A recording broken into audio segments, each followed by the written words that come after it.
안녕하십니까. 민생정경유착으로 인사드리는 곽동수입니다. 평택 김현정TV의 운영자이신 김현정 선생님 어서 오십시오. 예, 반갑습니다. 예, 평택을 사랑하는 남자 평택우분투 김현정입니다. 제가 그 민생정경유착에 출연한 이후로 아주 좋은 소식이 하나 이제 들려오고 있습니다. 우리 그 지역에 사는 평택 지역에 사는 나이가 지긋하신 어머니께서 40대의 아들의 손을 잡고 저를 찾아주셨습니다. 네. 이 민생정경유착을 보는데 너무 좋다고 우리 그 평택의 그 지역위원장께서 이렇게 출연해서 도움을 줄 수 없을까 해서 당원을 가입하시겠다고. 그래서 예, 당원이 지금 이 프로를 보고 가입하시는 분들이 늘고 있습니다. 이야, 고맙습니다. 지금 뭐 집중호우로 인해서 전국적으로 지금 그 피해가 상당한데요. 전 국민적인 그런 호우 피해에 대해서 여야 따로 없이 잘 대처할 수 있도록 이렇게 해야 될 것 같습니다. 네.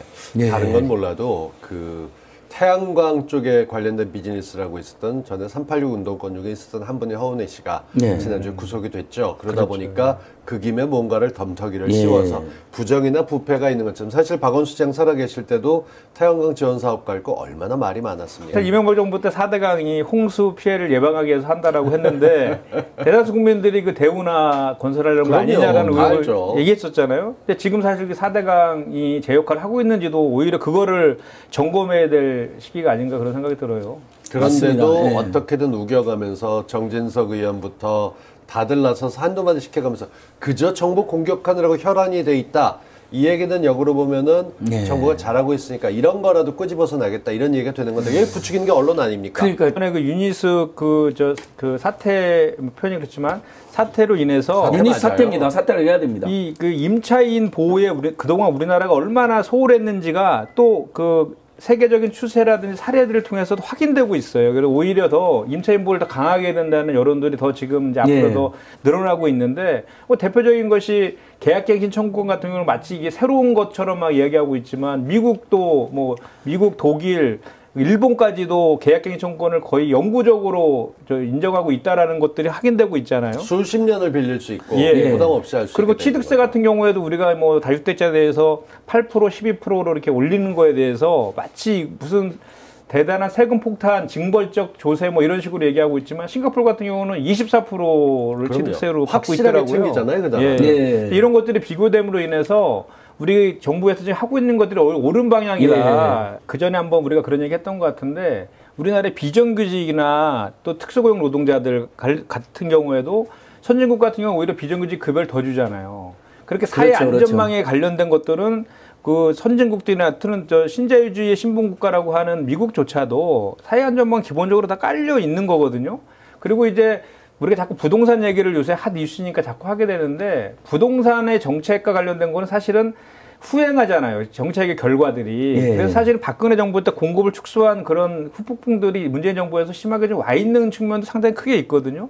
그 재밌는 제가 그 기사를 봤는데 2008년 그 미국에서 이제 글로벌 금융위기 터졌었잖아요. 그 이후에 집값이 되게 폭등했거든요. 그래서 이제 여론조사를 했는데 그 폭등의 가장 큰 책임이 누구한테 있느냐 그랬더니 부시 대통령이 1위였고 2위가 누군지 아세요? 2위가 클린턴 대통령이에요. 그리고 3위가 국민들. 그리고 투기에 가다가 국민들 스스로들 3위를 꼽았는데 왜 클린턴이 왜 나를 그러냐 임기 끝난 지가 언젠데 그랬더니 부동산 정책은 클린턴 때 입안했던 것이 부시 때 터진 거다. 이런 식의 인식을 하고 있는 거거든요. 그리고 우리가 누누이 지금 부동산과 관련된 문제들이 2014년 박근혜 정부 때 2014년 12월 29일 날 부동산, 소위 말하는 부동산 3법, 그거와 그 주택 임대 등록 사업자를 2015년도에 만들어주고 허용해주는 이런 것들로 인해서 또 공급 축소하고 이런 것들이 연장선상에서 지금 문재인 정부에서 그 대책들을 지금 만들고 있는 그런 것들을 우리가 간과해서는 안 될 것입니다. 리드 앤 레그라고 영어에서는 표현합니다. 우리식으로 따지면은 선행과 후행 정도 될 겁니다. 어떤 정책을 하게 되면 정책을 펼칠 거다 하는 것만으로 미리 효과가 나는 것들이 있습니다. 주식시장 같은 경우는 앞으로 뭐 할 거다 하게 되면 이미 가격이 올라가고 제품이 발표되거나 서비스가 나가면 그때부터 오히려 가격이 떨어지죠. 왜? 앞으로 한동안 새로운 혁신이야 제품 팔릴 게 없기 때문입니다. 부동산 정책 같은 경우는 시차가 확실하게 발생합니다. 짝수년, 홀수년마다 전세가 있냐 없냐 이런 것들 갖고 대란들이 벌어지게 돼 있고 또 아이들이 3년 주기로 학교에 따라서 옮겨 다니는 경우들도 있기 때문에 대한민국의 교육열을 생각하면 후행 효과, 그러니까 레그가 많이 발생하게 되는 거죠. 지금 정책도 4년 후라고 하는데 2년만 어떻게든 때우면 문재인 정부가 서민들에게 세금 폭탄 내린다. 이런 루머들은 사라질 겁니다. 보수 언론들 보면 타이틀을 이렇게 뽑잖아요. 막 15억짜리 아파트 두 채 가진 A씨 종부세 1,467만 원에서 3,787만 원으로 강남 3주택 종부세 7,200만 원에서 1억 9천만 원 껑충. 제목이 이래요. 그러니까 30억 가진 사람이 지금 예, 얘기를 예. 하고 있는 그다음에 거죠. 10억 아파트 두 채를 갖고 있는 사람. 지금 다주택자 얘기. 그 사람이 소비는 어떻습니까? 그다음에 네, 다주택자. 다주택자 통계. 다주택자 얘기를 하면서 네, 슬쩍 이게 그러니까요. 1주택자들까지 포함된 것처럼 이렇게 포장을 하는 그러니까 거예요. 여기서 이러고 듣다 보는데 가만 보면 공시지가가 30억이면 실제로 그거보다 시가는 훨씬 더 70% 정도니까. 그것도 다주택인 경우에요. 시가는 40억 정도 되는 거고요. 네. 지금 짓고 있는 집이 재건축 재개발돼서 뭐 하나 살고 있거나 내 집 부모님 집을 갖고 있거나 이렇게 돼서 하는 것까지 포함해도 그만큼입니다. 그러니까 그 수를 덜고 보면 진짜 숫자가 얼마 안 되는데 그런데도 1가구 1주택자도 세금 폭탄 나간다. 그런 얘기들 하고 있는 거죠. 네, 그렇죠. 그리고 그 일시적인 사유에서 2주택 된 사람들에 대해서는 다주택자의 그 세금이 적용되지 않거든요. 그러니까요. 예, 예. 그건 또 상관이 없어요. 맞습니다. 예. 집이 한두 채가 아니고 23억에서 70억까지 시세 차익을 올려도 집 하나 있는 사람이 뭐가 문제야라고 포장. 이런 잘못된 이중잣대가 문제가 돼야 되니까 확실하게는 딱 하나입니다. 부동산 투기 세력들의 문제입니다. 부동산을 갖고 돈 벌려는 사람들이 투기 세력입니다. 집값 올라갈 거 알고 거기서 시세 차익을 받고 그래서 집값이 뛰어서 종부세를 내게 되거나 재산세 늘어난 사람들이 뭐라고 잔소리를 하는지 전 이해가 되지 않습니다. 네, 제가 그래서 그 통계로 제가 한번 통계를 한번 말씀을 좀 드려볼게요. 우리가 지금 총 가구 수가 2천만 정도 되거든요. 그 중에 유주택자가 60%입니다. 그렇죠. 그리고 무주택자가 이제 40%잖아요. 그렇죠. 근데 그 중에 다주택자가 60% 중에 13%. 그걸 전체로 한 사람 아까 말씀드린 뭐 그 정도 3, 그렇죠. 4% 정도. 사람은 3, 4%. 그 정도 나올 거고 1주택자가 47% 정도 되고 있거든요. 근데 저희가 이번 그 84 부동산 그 세법 개정하면서 주로 타켓을 잡은 것은 투기 세력을 근절하고 불로소득을 환수하겠다는 취지잖아요. 그래서 다주택자들, 주로 다주택을 갖고 있는 사람들이 누굽니까? 임대 등록 사업자들하고 편법으로 법인을 설립해서 법인 명의로 또 다주택을 갖고 있는 사람들이 많이 있잖아요. 그리고 또 투기 목적의 다주택자들, 요 세 개의 부류들이 사실은 이번 대책의 타켓들이거든요. 그러니까 제가 보니까 그 주택 임대 사업자 제도가 2015년에 도입이 됐는데 통계를 보니까 52만 명 정도가 돼요. 네. 주택 임대 사업자들이. 근데 총 이분들이 157만 채를 갖고 있더라고요. 157만 채 갖고 있는데 그 중에 아파트가 40만 호예요. 40만 호 하면 어느 정도 이제 감이 없잖아요. 서울에 있는 아파트 전체가 몇 호인지 아세요, 혹시? 모릅니다. 얼마나 되나요? 몇 호인데 140만 호랍니다. 엄청난 거군요, 사실. 근데 이분들이 40만 원을 갖고 있는 거예요. 그러니까 이분들이 그 물건들 다 갖고 있으니까 당연히 이제 이분들은 그렇죠. 각종 취득세, 종부세, 양도세에 있어서 다 세제 혜택을 또 그동안 다 받고 있다 보니까 그게 거의 뭐 투기의 수단으로 그동안 계속 악용돼 왔다는 것이죠. 그분들에 대한 투기 세력들을 근절하겠다는 게 이번에 목표이고 이제 좀 이따 또 말씀이 나오겠지만 1세대 실거주자 같은 경우는 오늘 우리 문재인 대통령께서 네. 수보 회의에서 중저가 1주택 서민들의 세제는 오히려 더 낮춰주겠다라는 맞습니다. 말씀까지 하셨거든요. 그러니까 그런 취지로 실거주 목적의 1주택자들에 대해서는 보호하고 투기 세력들을 근절해서 공급을 좀 확대시키는 그런 식의 공급 확대 정책을 통해서 집값을 안정화시키겠다라는 게 한 꼭지가 있는 것 같고 또 하나는 이제 그 8월 4일 날 발표했던 추가적인 공급 확대 정책을 네. 통해서 공급을 더 이제 추가함으로 인해서 이제 그 부동산을 정말 주거의 개념을 바꾸겠다라는 그런 부동산에 대한 패러다임이나 뭐 철학 같은 걸 아예 이번에 제대로 정립하겠다는 그런 강력한 메시지가 있는 것 같아요. 다른 건 방향은 몰라도 맞습니다. 이 얘기는 꼭 드려야겠습니다. 그러니까 뭐냐 하면은요. 지금 부동산 정책에서 기본은 실제 수요자로 집 한 채 갖고 잘 사는 사람들이 부담 없이 계속 그 집에서 살 수 있고 돈 모으면 조금 더 갈 수 있게끔 집값 올라가는 걸 안정시키겠다고 하는 쪽입니다. 공급을 늘린다고 투기 세력을 위해서 하겠다 이런 건 아니죠. 아 그럼요. 이거 이번에 공급을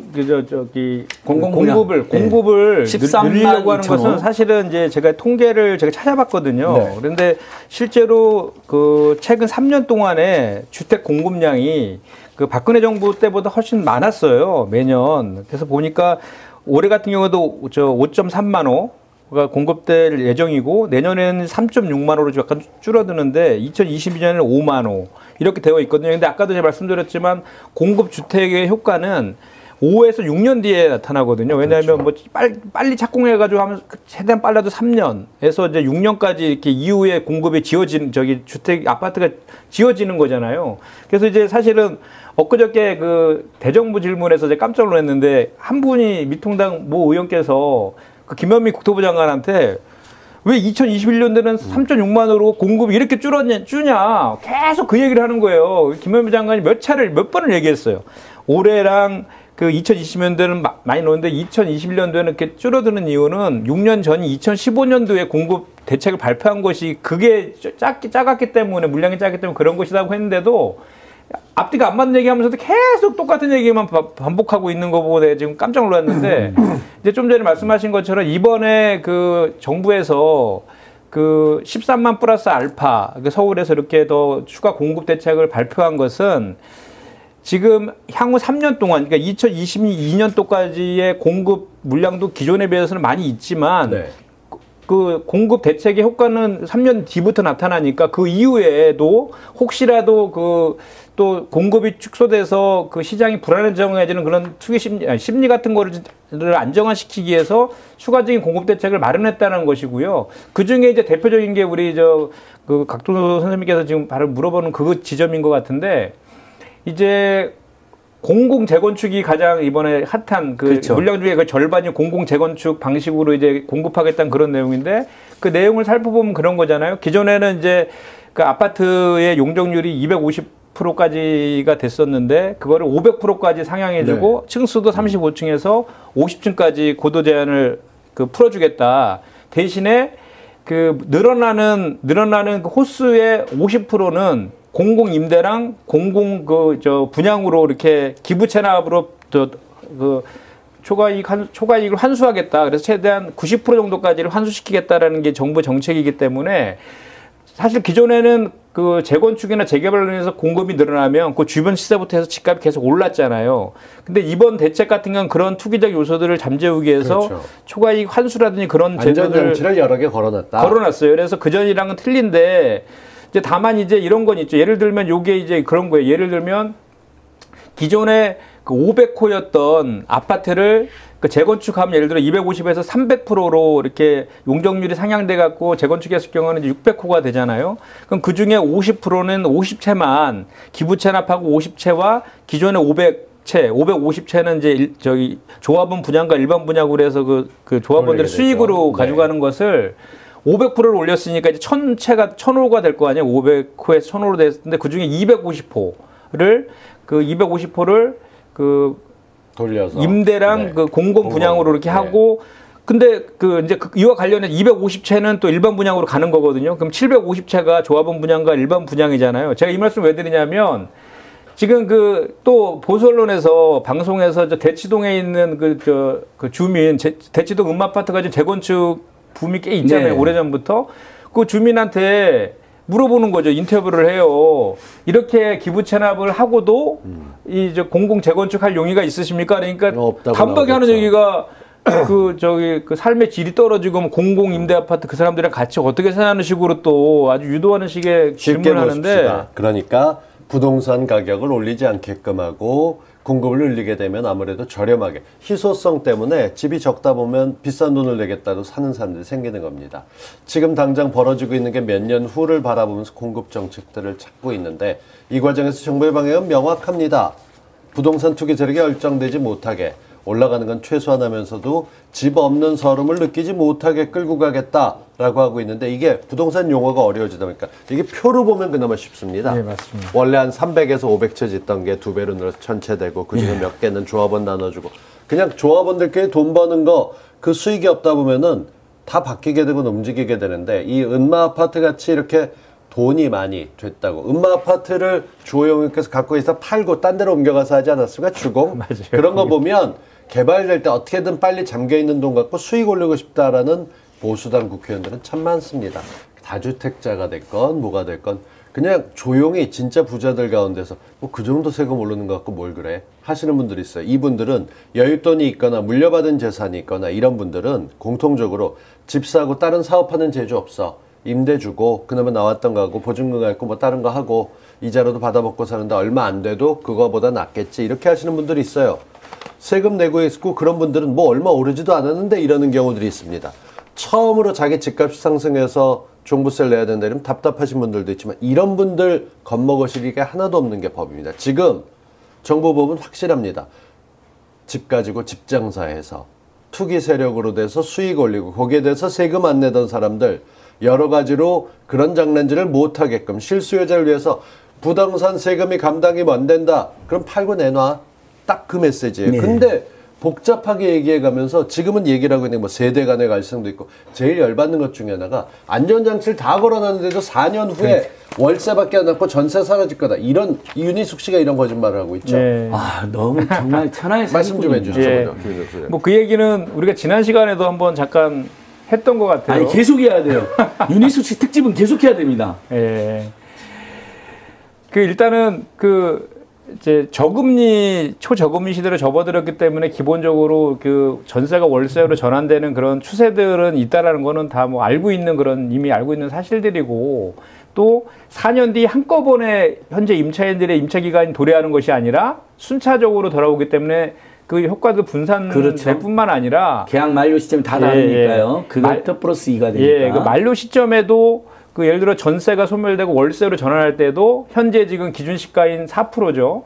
그 4%의 상한선을 적용받기 때문에 그 뭐 투기적인 요소로 갈 것도 아니다. 그 전월세 상한제가 그대로 적용이 된다라는 것도 또 하나 있고 다만 이제 그 4년이 지난 시점에 그 이제 그 전월세 상한제가 적용되지 않잖아요. 그때는 4년이 지난 시점에. 그때 이제 집주인이 임대인이 전세 가격이나 월세 가격을 높여서 받을 가능성은 있는데 그것도 사실 포함해서 이번에 법안 그 처리할 때 같이 논의를 했었는데 그거는 상황을 좀 더 지켜보자라는 거니까 지금 정부 정책의 기조는 명확하기 때문에 만약에 그런 흐름들이 나타난다고 하면 아마 또 그거에 대한 규제들이 들어갈 것이다라는 저는 그런 생각을 좀 하고 지금 자꾸 우리가 투기를 근절하고 불로소득을 환수한다. 그래서 세입자를 보호한다. 이런 측면만 있는 것이 아니라 공급 측면에서 보면 우리가 지금 가장 그 사회적 약자 중에 하나로 이제 분류되는 것이 청년들이잖아요. 2030 청년 세대들이랑 신혼부부들, 네. 그리고 무주택자들, 그리고 고령화된 60세 이상의 고령화된 분들,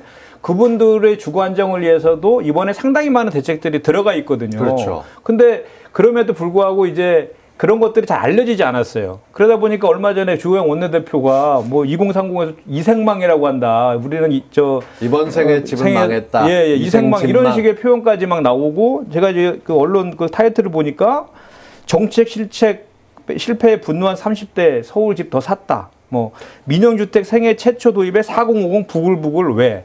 뭐 이런 식으로 있어요. 그래서 제가 말도 안 되는 기사가 쏟아지고 있습니다. 저 당장 아침에 예. 일어나서 뉴스를 보기가 겁이 날 정도인데요. 그래서 제가 이거 한번 찾아봤어요. 그러면은 이런 청년과 신혼부부랑 무주택 실소유자라든지 고령자를 위한 혜택들이 어떤 것들이 있는지에 대해서 좀 제가 살펴봤더니 청년 신혼부부 같은 경우에는 그 15만 원을 공급 분양으로 좀 확대시키는 것도 있고 일반 주택 공급할 때 신혼부부 특별 공급 물량으로 20에서 30%를 배정한다. 이것도 있고요. 그다음에 이제 금융 혜택도 있어요. 그래서 그 우리 LTV를 40% 이내로 뭐 축소시킨다 이런 얘기가 있는데 이 청년 신혼이라든지 무주택이라든지 고령자에게 이게 해당되지 않아요. 그렇죠. 뭐 우리 안선 잘 아시겠지만 그러니까 돈이 없어도 좀 더 빌려서 집을 살 수 있게 서민들 제도가 같은 돼 경우는 있다. LTV를 70%까지 오히려 지금은 지원하거든요. 일반적으로는 40%인데 40%죠. 70%까지니까 예. 집값에 오히려 맞춰서 70%나 대출해 주니까. 예. 그리고 또 무주택자 같은 경우에는 생애 최초 주택할 때는 취득세도 50에서 100%까지 감면해주는 그런 내용도 있고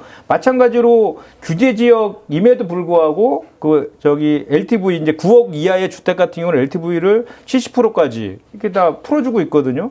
특히 고령자 같은 경우는 우리 고령자 같은 경우에는 이제 주택을 구입할 때도 있지만 구입해서 임대 주는 경우도 있잖아요. 예. 근데 그분들한테 이번에 그 임대차 3법 너무 모진 거 아니냐 또 이런 지적들도 하고 있었는데 그와 관련된 것도 장기 보유 고령자에게는 70-80%의 세액공제도 이렇게 해주는 내용들도 예. 들어가 있거든요. 그래서 공급 확대 정책에 우리가 그 취약계층으로 있었던 청년 신혼부부라든지 무주택자라든지 고령자에 대한 대책들도 상당히 많이 들어가 있다. 거기에다가 오늘 이제 그 문재인 대통령이 오늘 수보에서 아까 제가 말씀드린 것처럼 중저가의 1주택자에 대해서는 세금을 더 완화시켜 주겠다. 이런 표현도까지 하셨으니까 이런 종합적인 그런 방향들을 제대로만 계속 일관성을 가지고 한다라고 하면 정말 앞으로의 주택 시장은 대단히 안정화될 것이다라고 저는 확신합니다. 그러니까 정부의 부동산 정책이 완벽하지는 않지만 이게 뭔가 잡으려는 방향성만큼 확실하지 않나요? 근데 왜 미통당들이 이렇게 왜곡을 하는 걸까요? 이제는 이제 명확한 것 같아요. 그 부동산과 관련된 정부의 정책은 실거주자는 우대하고, 그 다음에 다주택자라든지 이런 투기 세력의 불로소득은 환수하고, 그 다음에 공급을 확대하고 임차인을 보호한다. 요 네 가지 꼭지가 정부 정책의 명확한 입장인 것 같고요. 그리고 그 투기 세력을 근절하고 이제 그 세금을 통해서 다주택자들이 갖고 있는 것들을 공급 시장 쪽으로 나올 수 있는 조치들을 취함과 아울러서 실질적인 공급도 이제 확대를 시키는데 그 공급 확대에 따른 불로소득이나 이런 그 투기적인 수요들도 차단시켜서 그런 이익들이 서민이라든지 또는 청년 그리고 무주택자들에게 고령자들에게 돌아갈 수 있도록 하는 그 큰 그림들은 아주 제대로 전 짜여졌다고 봐요. 근데 다만 이제 아까도 제가 말씀드렸지만 지금 또 지지율을 어쩌고 저쩌고 하면서 흔들어대잖아요. 그래서 그런 것들에 흔들리지 말고 이 정책의 효과가 나타나기 위해서는 당장 나타나진 않잖아요. 저는 이제 다주택자들인지 법인의 매물들은 올해 연말부터 내년 초를 기점으로 해서 계속해서 많이 나와서 이제 안정화될 거라고 저는 예측은 하고 있는데, 그와 관련된 일관적인 그 정책 시행이 대단히 중요하다고 저는 생각하고, 우리가 새로운 정책을 또 강한 정책을 하다 보면 항상 이렇게 뭔가 부족한 것들이 발견되게 마련이거든요. 시행하다 보면. 그런 것들은 지금 기조나 방향들이 맞기 때문에 그런 것들이 발견됐을 때는 또 핀셋으로 그런 것들을 잡아내는 보완 대책들을 바로바로 수립해서 지금 가고 있는 그런 기조를 계속 유지하는 게 난 중요하다. 그런 생각들을 하게 되고, 또 한 가지는 이제 아까 우리가 이제 자꾸 이제 임대차 3법하고 이제 부동산 다주택자 이런 얘기를 자꾸 하니까 집값, 투기 자꾸 이런 쪽으로만 우리가 자꾸 이야기하고 있는데, 사실 아까도 우리가 유주택자가 60%가 유주택자잖아요. 유주택자들은 사실은 가격이 얼마인가 상관없이, 근데 9억도 안 되면 아무 상관도 없는데 세금 좀 늘긴 늘죠. 왜냐하면 공시지가가 올라가니까. 네. 집값이 오르면 따라서. 그건 매년 올라가는 거니까. 그거는 오히려 좋아해야 될 얘기잖아요. 자기네 집값이 올라감으로 인해서 그만큼 세금을 조금 더 내는 그런 거는. 근데 그걸 가지고 마치 투기 세력들이 하는 얘기들의 논쟁에 같이 편승해가지고 하는 분들이 좀 일부 있어요. 그런 분들은 그러지 않았으면 좋겠다라는 생각을 좀 해봅니다. 제가 오늘 1시간 동안 좀 열띠게 민생 얘기 했었는데, 다시 처음에 얘기한 것처럼 지금 집중호우로 인해서 또 태풍 장마가 지금 북상하고 있어서 비 피해가 예상보다 많이 커질 것이 예상이 되는데, 비 피해 만전을 기해서 비 피해 잘 피해 가셨으면 좋겠습니다. 오늘도 고맙습니다. 네. 저는 임차인입니다. 지난 금요일 날 계약해서 토요일 날 입주했습니다. 1년간은 제가 사용할 수 있습니다. 월세 꼬박꼬박 낸다면 저는 공간을 통해서 제 유튜브도 촬영하고 잘 해나갈 수 있을 겁니다. 전 1년이 지난 후에 별로 두렵지 않습니다. 올려달라는 금액도, 그리고 어떻게 나갈지 집값에 대한 불안도 안정적인 곳으로 해나갈 수 있게 문재인 정부가 잘 해줄 거라고 믿고 있기 때문입니다. 아마 많은 임차인들이 상가는 이미 보호됐지만 정작 내가 사는 집은 잘 안 돼서 고생하셨던 분들 계실 겁니다. 윤희숙 의원의 거짓말. 통합당은 모두 다 초선이 윤희숙처럼 돼야 된다 이렇게 말을 꾸며내고 있기도 합니다. 그럼에도 불구하고 민주당에 대해서 지지를 해주시는 분들, 문재인 정부를 지지하시는 분들 흔들리지 않으셨으면 좋겠습니다. 초기에 제대로 발을 잡지 못해서 부동산 불이 좀 번지긴 했습니다만 지금이라도 잘 잡아나가고 있다. 응원해 주시는 게 저희 민생 경제에 훨씬 더 도움이 되지 않을까 싶습니다. 정치와 경제는 딱 붙어 있습니다. 민생 정경유착 저희 오늘 이렇게 얘기했고요. 한 가지 안내 말씀드리겠습니다. 오후 4시 때에 사실 사람 보기에 제일 힘듭니다. 지금 시청해 주신 분이 1490여 분 정도 됩니다. 적은 숫자 아닙니다. 그런데도 부족합니다, 사실. 그래서 저희가 좀 더 좋은 시간대로 옮겨보려고 합니다. 아직 정확하진 않지만 월요일 7시나 8시 때 정도로 옮겨가면 어떨까. 그래서 저희 낮에 2시에는 정클라인, 그리고 7시에서 한 8시 사이에는 지금 민생 전경 육착, 언알바, 그리고 오아시스까지 쭉 나가면서 몇 개가 만들어지지 않을까 그런 생각을 하는데요. 응원해 주시면 더 열심히 달려가겠습니다. 좋은 아이디어 있으면 댓글로도 남겨주시고요. 개국본 TV에 시청해 주신 분들 더 깊이 감사드립니다. 오늘 광고가 좀 길었습니다. 두 분 소리는 다음 주에도 변함없이 뵙도록 하겠습니다. 뭘 이렇게 열심히 또 적어요? 네, 일정 체크 좀 했습니다. 네. 오늘 저녁으로 옮길까봐. 네. 고맙습니다. 다음 시간에 뵙겠습니다. 고맙습니다. 고맙습니다. 감사합니다. 고맙습니다.